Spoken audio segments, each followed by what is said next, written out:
Baik, assalamualaikum warahmatullahi wabarakatuh. Kembali lagi di sini bersama saya Iban Jamil. Nah, di sini saya akan menjelaskan atau memaparkan mengenai apa itu deskripsi produk. Nah, deskripsi produk itu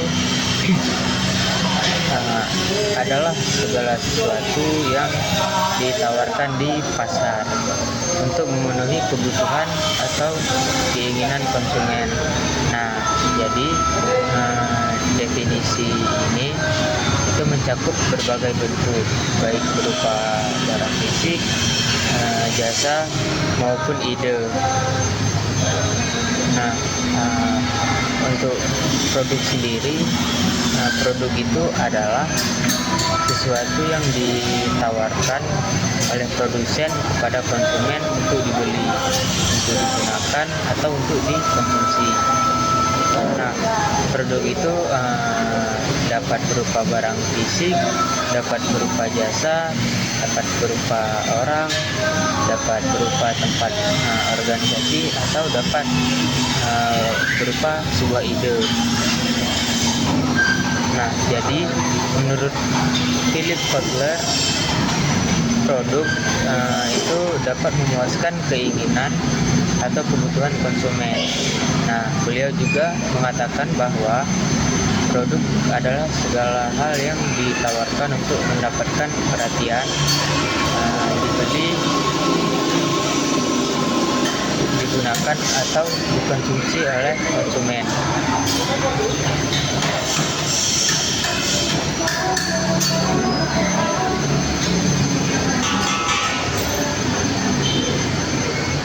Nah, dalam konteks ini, produk tidak hanya terbatas pada barang fisik, tetapi juga mencakup layanan dan pengalaman yang memenuhi kebutuhan manusia. Nah, jadi William J. Sutton juga menambahkan bahwa produk itu terdiri dari seperangkat atribut yang nyata maupun yang tidak nyata. Nah, itu termasuk harga, kemasan, merek, dan layanan yang diterima oleh pembeli. Dengan demikian,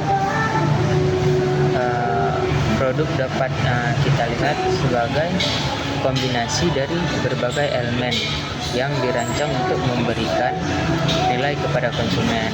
Nah, sedangkan menurut Bandi Gibsono, produk itu dapat memenuhi keperluan atau kebutuhan pasar. Nah, jadi itu ada beberapa deskripsi produk menurut para ahli. Nah, selanjutnya produk itu memiliki tingkatan dan klasifikasi tersendiri. Nah, beberapa tingkatan produk di antaranya itu ada produk utama, produk generik, ada produk harapan, ada produk pelengkap, dan produk potensial. Nah, untuk penjelasan mengenai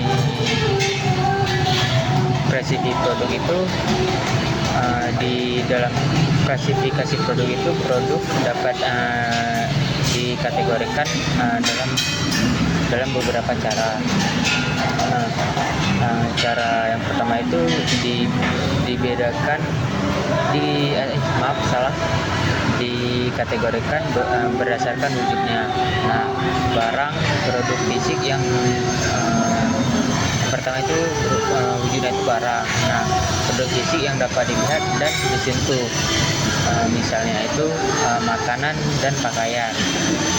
Nah, yang kedua itu ada jasa. Nah, di jasa ini adalah aktivitas atau layanan yang tidak memiliki bentuk fisik, misalnya konsultasi, perawatan, atau servis. Nah, yang selanjutnya itu berdasarkan konsumennya. Nah, di berdasarkan konsumennya ini ada 2 poin. Yang pertama itu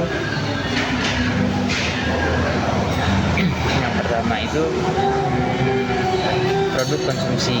Nah, itu ditujukan untuk konsumen akhir. Nah, misalnya itu makanan sehari-hari. Yang kedua itu produk industri. Nah, itu digunakan untuk memproduksi barang lain atau untuk tujuan bisnis. Misalnya itu mesin produksi, mesin fotokopi. Nah, produk industri adalah barang atau bahan yang dibeli oleh individu atau organisasi untuk diproses lebih lanjut atau untuk dipergunakan dalam melakukan bisnis. Yang ketiga, berdasarkan daya tahan. Nah, di berdasarkan daya tahan ini ada 2 poin juga. Nah, poin pertama itu barangnya tahan lama. Nah, produk yang memiliki umur panjang itu misalnya seperti mobil atau perabotan. Nah, yang poin kedua itu ada barang yang tidak tahan lama. Nah, di sini itu produk yang cepat habis digunakan. Misalnya kayak makanan dan minuman. Dan yang keempat itu berdasarkan kebutuhan. Nah, berdasarkan kebutuhan ini ada 4 poin. Nah, poin yang pertama itu convenience goods. Nah, barang yang mudah diakses dan sering dibeli. Nah, yang kedua itu shopping goods. Nah, yaitu barang yang memerlukan perbandingan sebelum membeli. Nah, yang ketiga itu specialty produk. Nah, di specialty produk ini produk unik dengan karakteristik khusus yang menarik segmen pasar tertentu. Nah, untuk poin terakhir yang keempat, use of goods. Nah, yaitu barang yang tidak dicari tetapi diperlukan dalam situasi tertentu. Misalnya itu asuransi. Nah, ini itu adalah beberapa klasifikasi produk yang pokoknya jadi itu adalah beberapa bentuk klasifikasi produk. Nah, selanjutnya itu ada juga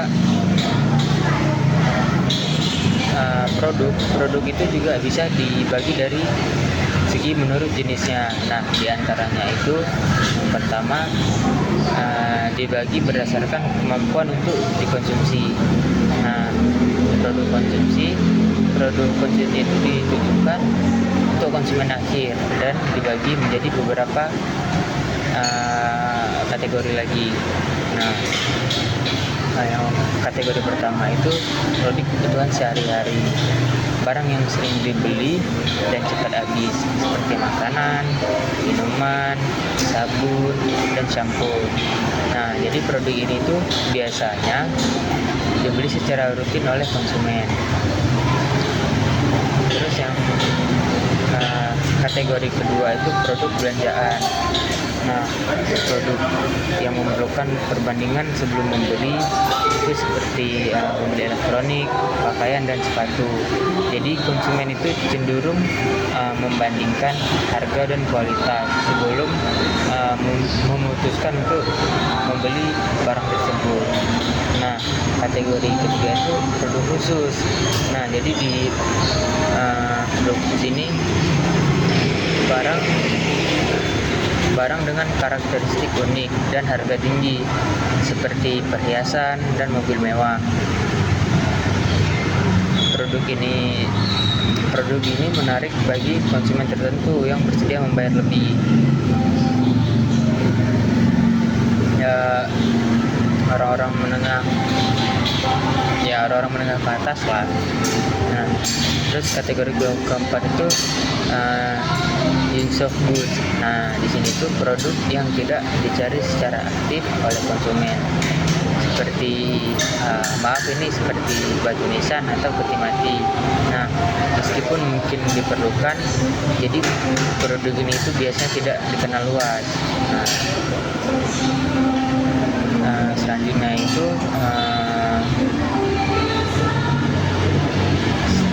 itu masuk ke dari segi produk industri. Nah, produk produk ini itu digunakan dalam proses produksi atau untuk tujuan bisnis. Nah, yang pertama itu bahan baku dan suku cadang. Nah, itu digunakan untuk menciptakan produk baru, misalnya kayu dan skru. Nah, bahan bakunya adalah komponen dasar yang diolah menjadi barang jadi. Nah, yang kedua itu barang modal, produk tahan lama yang membantu dalam proses produksi seperti mesin dan gedung. Barang modal itu dia memiliki umur panjang dan digunakan untuk meningkatkan efisiensi produk. Nah, yang ketiga itu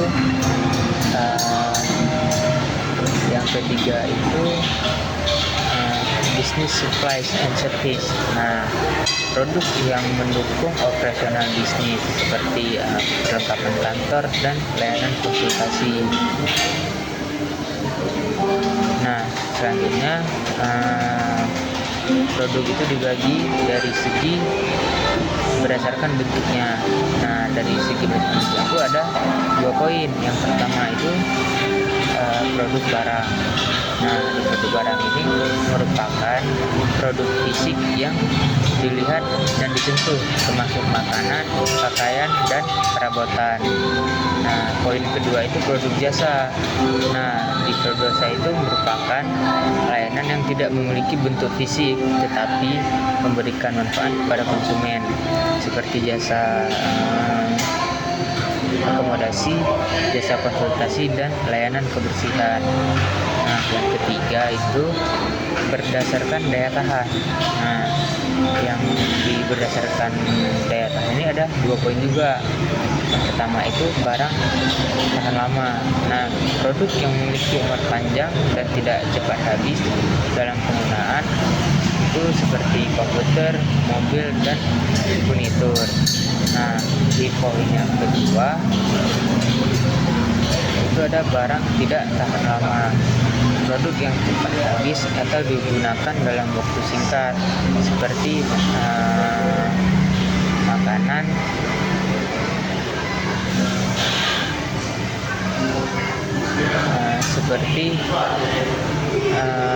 makanan dan produk kebersihan.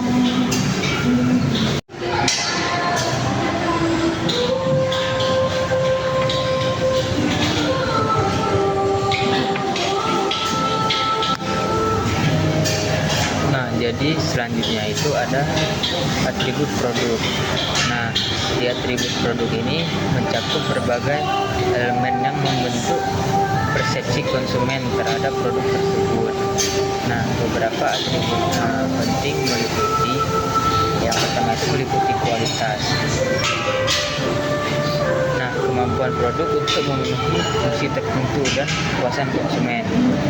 Yang kedua itu ada meliputi kemasan. Nah, kemasan itu kita desain dan materi kemasan yang menarik perhatian dan melindungi produk. Jadi itu harus hati-hati dan harus bagus juga.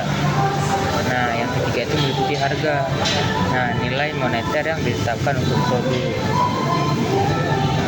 Jadi yang keempat itu meliputi merek. Nah, merek itu adalah identitas dan reputasi produk di pasar.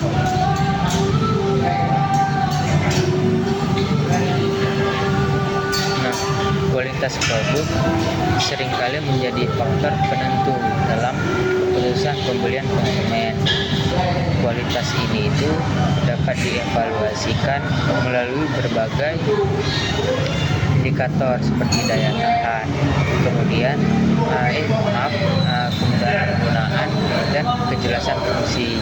Nah, dalam pembuatan proposal bisnis akan ada bagian kita menjelaskan tentang produk yang akan kita buat. Nah, jadi deskripsi produk dalam pembuatan proposal bisnis itu adalah bagian penting yang memberikan gambaran jelas tentang produk atau layanan yang akan kita tawarkan. Nah, jadi bagian ini tuh harus disusun dengan hati-hati. Alasannya itu untuk menarik perhatian investor dan menjelaskan nilai dari produk tersebut atau dari produk kita.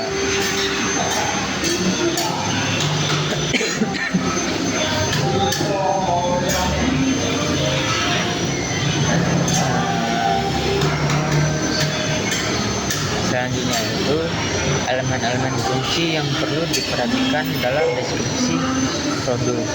Nah, jadi berikut adalah elemen-elemen kunci yang perlu diperhatikan dalam deskripsi produk. Yang pertama itu ada nama produk. Nah, nama produk itu adalah istilah yang digunakan untuk merujuk pada identitas atau deskripsi suatu produk tertentu. Nah, jadi nama ini itu berfungsi sebagai tanda pengenal yang membedakan produk tersebut dari produk lainnya di pasar. Nah, nama produk itu mencerminkan identitas umum dari produk itu sendiri.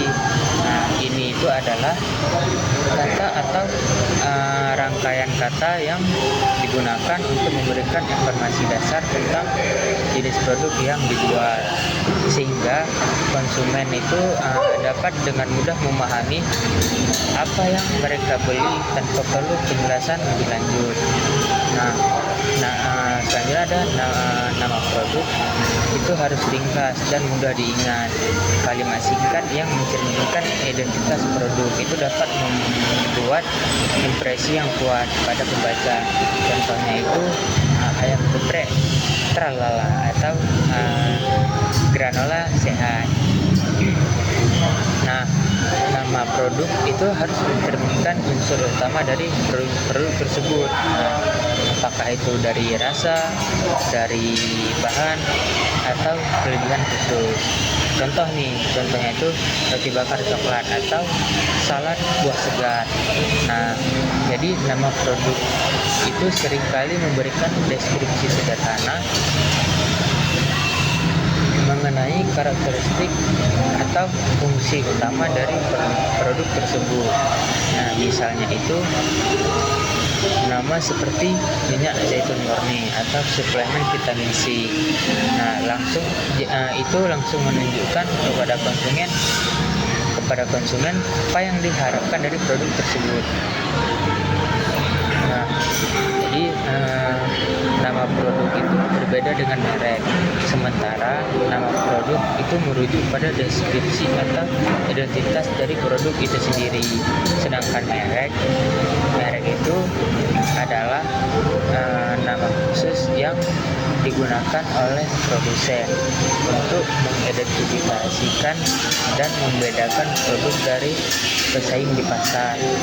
Nah, merek itu mencakup elemen-elemen seperti logo, simbol, dan desain kemasan yang membentuk citra dan persepsi tertentu di benak konsumen.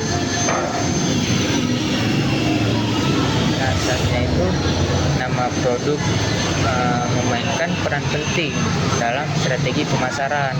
Nah, nama yang menarik dan mudah diingat itu dapat meningkatkan daya tarik konsumen dan mempengaruhi keputusan pembelian mereka. Nah, nama yang baik juga dapat membantu dalam menciptakan citra positif dan membangun loyalitas merek. Nah, mungkin segitulah penjelasan mengenai nama produk. Nah, selanjutnya itu kita masuk jenis produk. Jenis produk ini kita kategori guna menspesifikkan sebagai barang dan yang ditawarkan pasar. Nah, produk itu dapat didefinisikan sebagai segala sesuatu yang dihasilkan melalui proses untuk memenuhi kebutuhan atau manusia. Kalau teknis itu tidak terbatas pada barang fisik. Nah, tetapi produk itu juga mencakup layanan dan pengalaman yang dapat memberi nilai kepada. Nah, dalam kita menyusun proposal bisnis,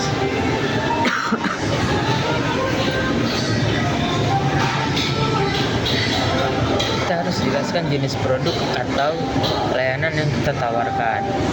Apakah itu dalam berupa barang fisik, jasa, atau kombinasi dari barang fisik dan jasa.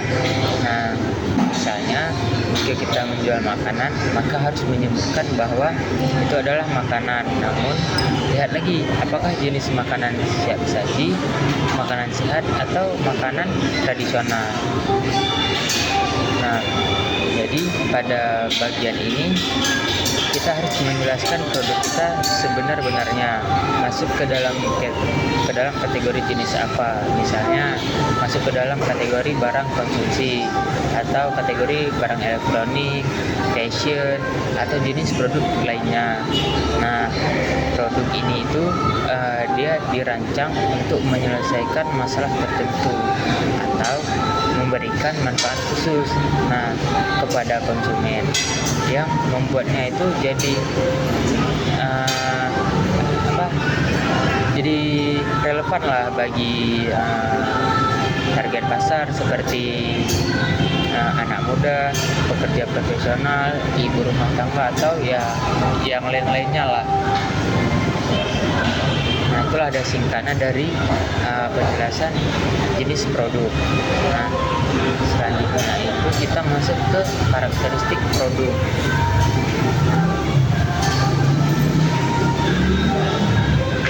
Nah, di karakteristik produk ini, produk adalah karakteristik produk adalah atribut atau fitur yang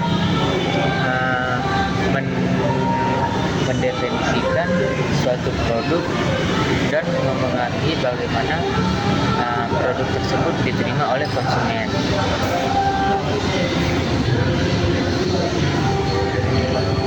Nah, karakteristik ini penting untuk menentukan nilai, kualitas, dan daya tarik produk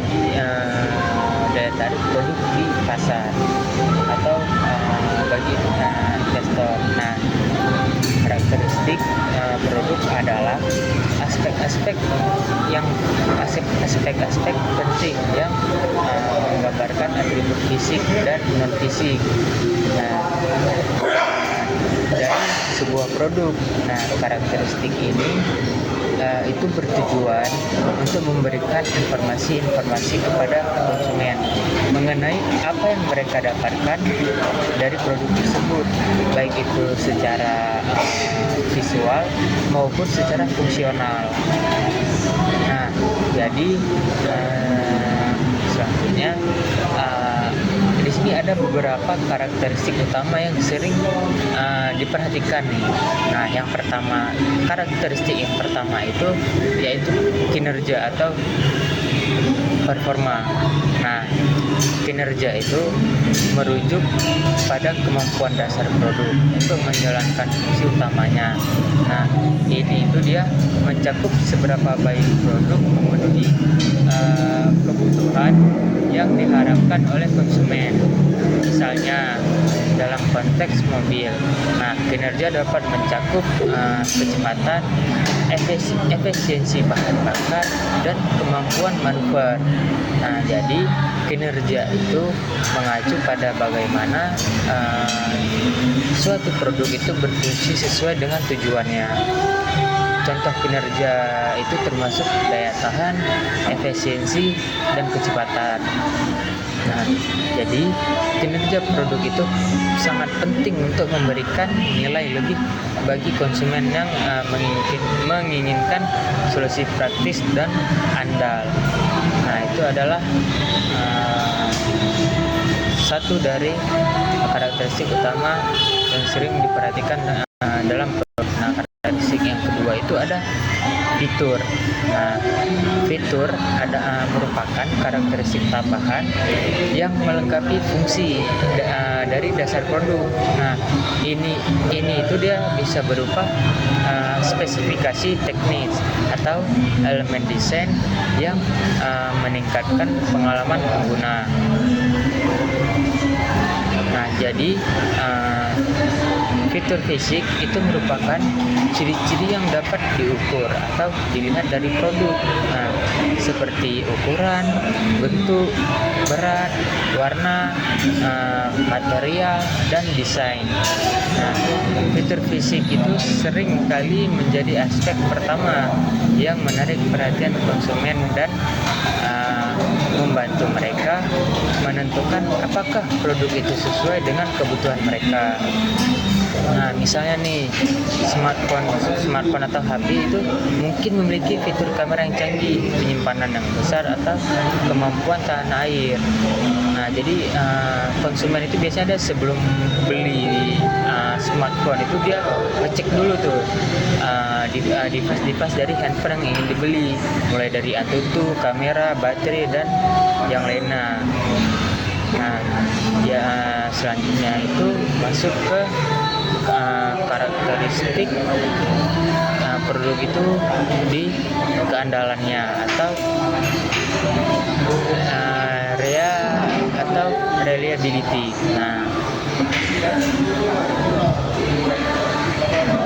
jadi keandalan itu mengacu pada probabilitas bahwa produk akan berfungsi dengan baik tanpa mengalami kerusakan dalam periode tertentu. Nah, produk yang dapat diandalkan itu memberikan rasa aman kepada konsumen bahwa mereka itu tidak akan menghadapi masalah saat menggunakan produk tersebut. Nah, jadi keandalan itu dia menunjukkan seberapa konsisten produk ini dapat memberikan manfaat atau berfungsi dengan baik dalam jangka waktu yang lama. Nah, produk dengan tingkat keandalan yang tinggi itu lebih disukai oleh konsumen karena apa? Karena itu dapat mengurangi risiko kerusakan atau kebutuhan untuk perbaikan. Nah, jadi penting bagi kita itu kalau ingin membuat produk itu yang memiliki tingkat keandalan yang tinggi. Nah, karena kalau tingkat keandalannya tinggi itu dia lebih disukai oleh konsumen. Nah, selanjutnya itu ada dari segi desain.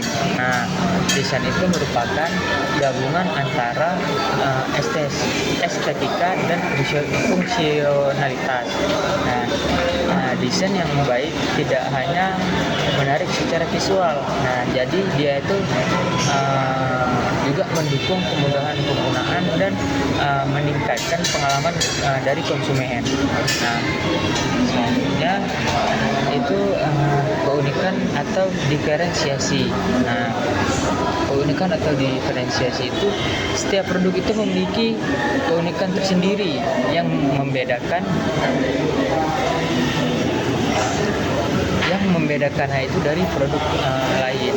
Diferensiasi ini yaitu bisa berasal dari inovasi teknologi, dari fitur tambahan, atau penggunaan bahan tertentu yang tidak biasa digunakan oleh kompetitor. Nah, jadi selanjutnya itu ada kesesuaian dengan spesifikasi atau conformance to specification. Nah, jadi dia ini itu adalah sejauh mana produk memenuhi standar desain dan operasi yang telah ditetapkan sebelumnya. Nah, produk itu dia harus bebas dari cacat dan sesuai dengan spesifikasi yang dijanjikan oleh produsennya. Nah, jadi kalau nggak sesuai dengan yang dijanjikan sih biasa langsung dikembalikan ya, atau di return ya. Nah, selanjutnya itu ada daya tahan atau durability. Nah, daya tahan itu dia berkaitan dengan beberapa lama produk dapat digunakan sebelum perlu diganti. Nah, produk dengan daya tahan yang tinggi itu biasanya lebih dihargai oleh konsumen. Karena apa? Karena mereka itu menawarkan nilai lebih dalam waktu jangka panjang. Nah, yang selanjutnya itu kemudahan kemudahan perbaikan atau serviceability. Nah, di serviceability ini kemudahan perbaikan itu mencakup seberapa cepat dan mudah sebuah produk dapat diperbaiki. Nah, jika dapat diperbaiki jika mengalami kerusakan. Nah, ini juga dia mencakup kualitas layanan punya jual yang diberikan oleh si produsen tersebut. Nah, jadi itu sangat penting untuk kemudahan dari perbaikan. Nah, selanjutnya itu ada estetika atau estetik. Nah, jadi estetika itu dia berhubungan dengan daya tarik visual dan rasa dari produk. Desain, warna, bentuk, dan keseluruhan penampilan produk itu dapat mempengaruhi keputusan pembelian konsumen. Jadi karena biasa apalagi kalau anak-anak muda ya, dia tuh paling suka yang warna, bentuk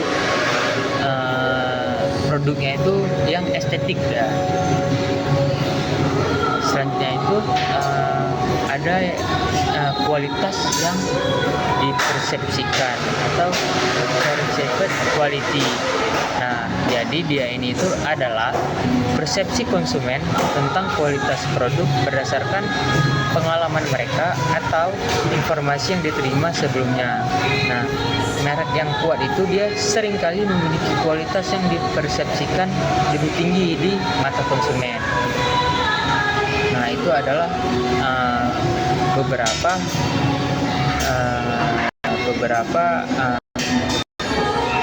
karakteristik utama produk yang diperhatikan. Nah, itu tadi 10 ya. Ya, salah satunya itu ada keandalan, desain, ya, daya tahan, estetika, ketahanan, dan kemudahan perbaikan. Nah, jadi kita masuk ke poin selanjutnya. Nah, jadi selanjutnya itu ada keunggulan produk. Nah, keunggulan produk itu merujuk pada atribut atau fitur yang membuat suatu produk itu lebih baik dibandingkan dengan produk pesaing. Nah, ini itu dia mencakup aspek-aspek yang memberikan nilai tambah kepada konsumen dan dapat meningkatkan kepuasan mereka. Nah, ciri-ciri dari keunggulan produk itu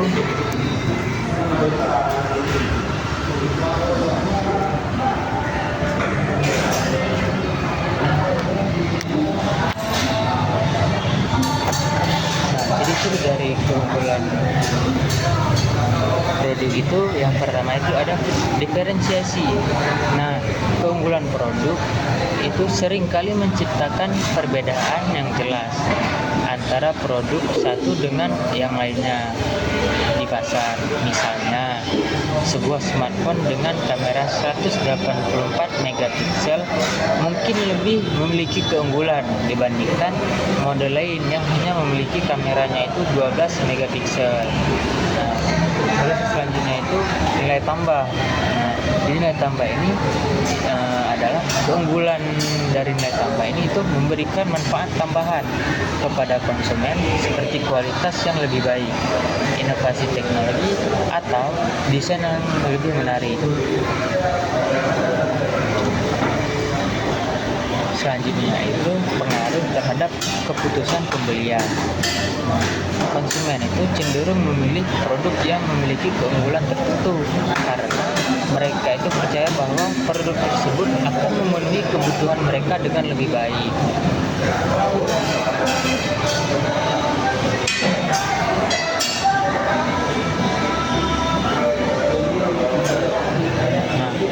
Perbedaan antara keunggulan dan kelebihan dalam produk itu seringkali menjadi sumber kebingungan, tetapi keduanya itu memiliki makna yang berbeda dalam konteks pemasaran dan strategi bisnis.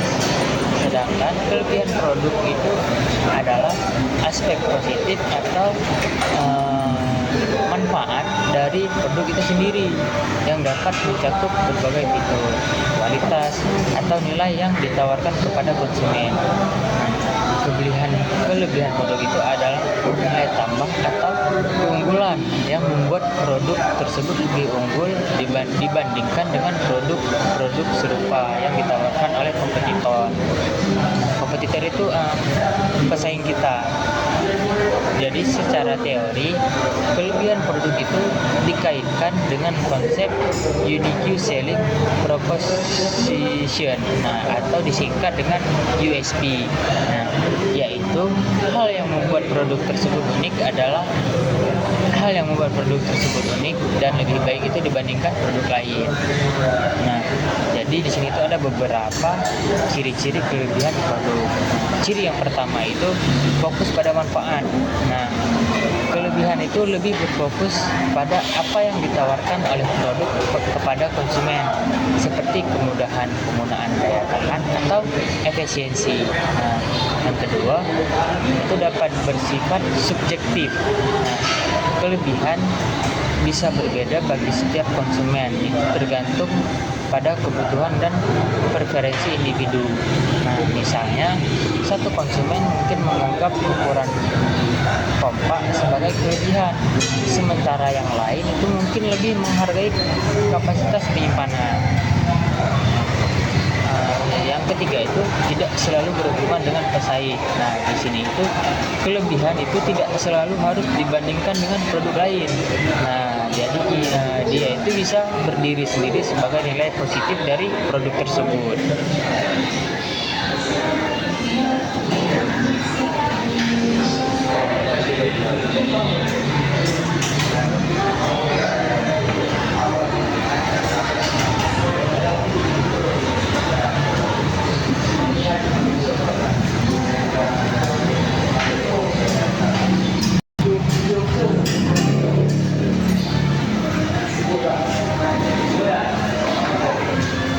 Jadi selanjutnya itu ada cara menulis deskripsi produk yang menarik. Di sini dia. Yang pertama itu kita harus kenali target pelanggan.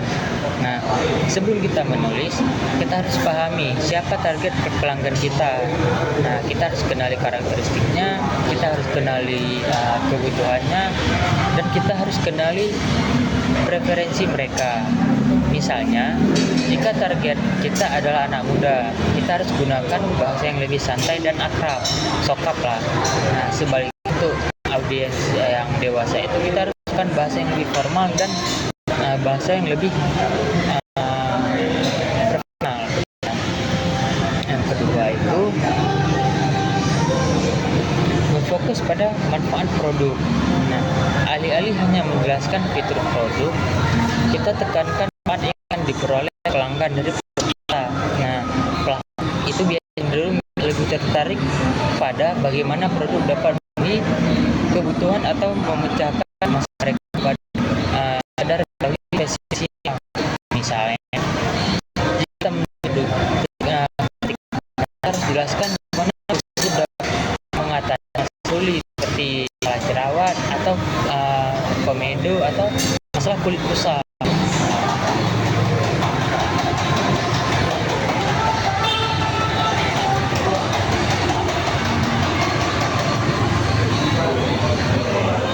Selanjutnya itu kita gunakan sentuhan emosional. Kita harus menyertakan elemen emosional dalam deskripsi, dapat membantu membangun koneksi dengan pelanggan. Kita harus gunakan teknik storytelling untuk menceritakan kisah di balik produk kita, atau bagaimana produk tersebut dapat meningkatkan kualitas hidup pelanggan. Misalnya kita ceritakan tentang proses pembuatan produk atau pengalaman dari produk yang kita gunakan. Itu harus kalau ingin menarik itu, jadi kita harus menceritakan pengalaman yang positif. Harus jujur tapi nih. Selanjutnya itu bahasa yang bersahabat dan variatif. Kita harus pilih bahasa yang mudah dipahami dan bersahabat. Kita juga harus hindari jargon teknis yang mungkin dia itu tidak dimengerti oleh semua orang. Nah, jadi kita harus gunakan variasi dalam kalimat dan kata-kata untuk menjaga agar deskripsi menarik dan motor.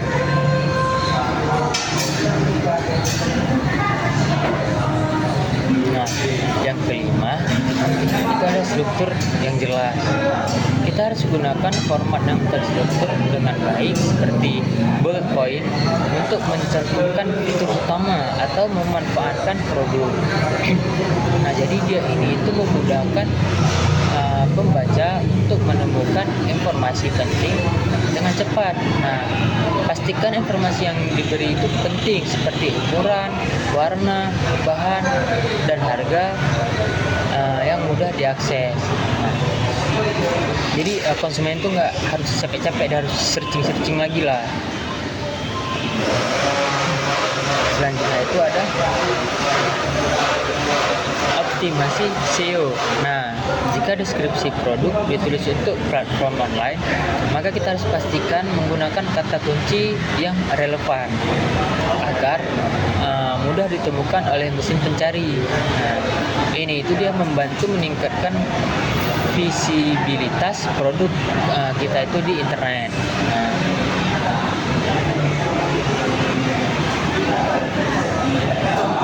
Yang ketujuh itu kita harus sertakan visual. Nah, jadi nggak disertakan visual ini maksudnya itu kita harus sertakan gambar atau foto berkualitas tinggi dari produk yang dapat memperkuat deskripsi produk kita. Nah, visual itu membantu pelanggan mendapatkan gambaran lebih jelas tentang apa yang mau mereka beli. Jadi selanjutnya itu ada kita harus baca ulang dan edit nih. Nah, setelah kita tulis deskripsi, kita harus baca ulang nih. Kenapa kita harus baca ulang? Karena untuk memastikan tidak ada kesalahan tata bahasa atau pengetikan nih dari apa yang kita tulis. Nah, jadi kita harus pastikan deskripsi itu mencerminkan dengan akurat apa yang ditawarkan oleh produk. Nah, mungkin itu di sini tuh ada contoh deskripsi produk. Misalnya untuk produk makanan ringan. Nah, di sini itu ada saya akan memberikan contoh itu tentang snack keripik kentang renyah. Nah, jadi di sini tuh ada 4 poinnya nih. Poin pertama itu deskripsi. Nah, jadi deskripsinya itu nikmati kelezatan setiap gigitan keripik kentang renyah kami. Nah, keripik kentang kami itu terbuat dari kentang segar pilihan dan bumbu alami tanpa pengawet. Snack ini sempurna untuk menemani waktu santai Anda. Untuk manfaatnya itu, rasakan kenikmatan rasa asli kentang dengan setiap keripik yang dibuat secara handal, menjadikannya pilihan sehat untuk cemilan sehari-hari. Nah, untuk ukurannya itu tersedia dalam kemasan 100 gram dan 200 gram. Untuk harganya mulai dari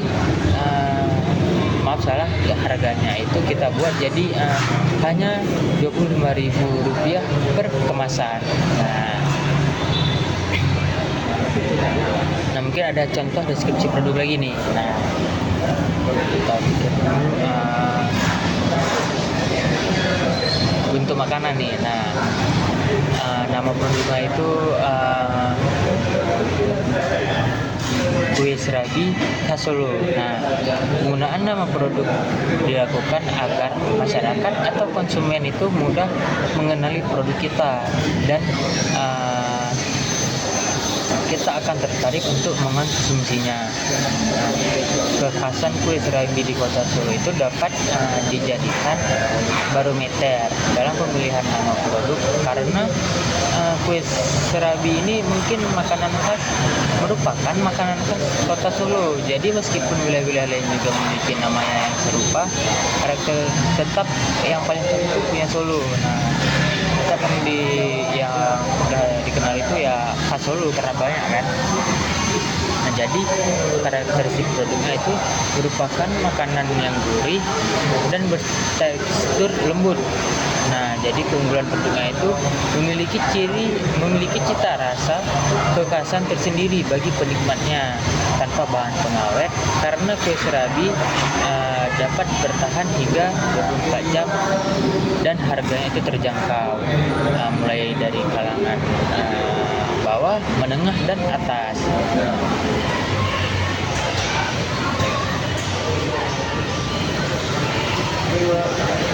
Nah, mungkin itulah singkat penjelasan saya mengenai deskripsi produk. Nah, lebih dan kurang saya mohon maaf. Saya harap ini dapat bermanfaat bagi teman-teman semua. Akhirul kalam. Wassalamualaikum warahmatullahi wabarakatuh.